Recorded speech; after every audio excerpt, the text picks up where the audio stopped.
kompyuterda ko'rganim. Ikkinchi kartni ham shuna qo'shmayaptimi? Xuddi shunaqa vaziyat.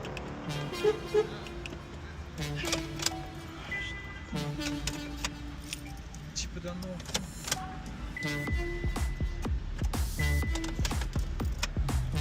Aka, asosiy sabab nima deb aytasiz menga? Gaz miyasidan bo'ladi ko'pincha o'zi.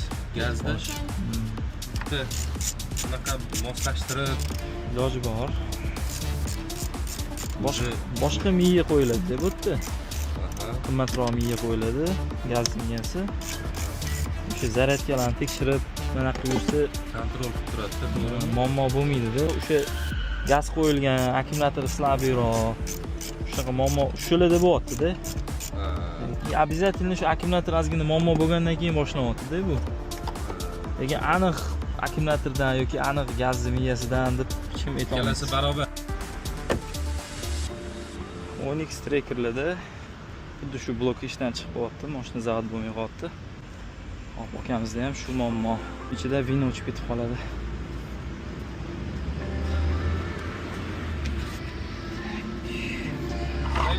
Qanaqa bir xil narsa ikkalasi, to'g'rimi?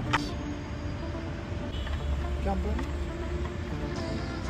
Tegi Germaniyaniki. Juda kimdir o'ylab topsa kerak, menimcha bu narsani yechimini ham, to'g'rimi? Topat.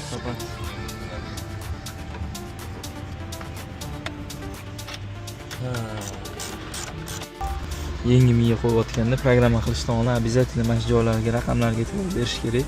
Chunki bularda miyasi одноразовый bo'ladi, bitta programma qilinadi, bitta mashinaga bo'ldi. Boshqa mashinaga tushmaydi. Hozir xudo xolisa hammasi o'q chiqdi. Programmani bosamiz.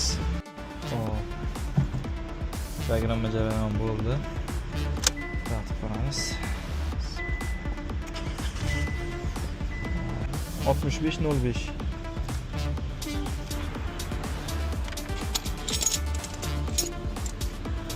Salomat bo'ling. Yaxshi ko'rishinglar. Rozi bo'ling. Yaxshi ko'rishinglar.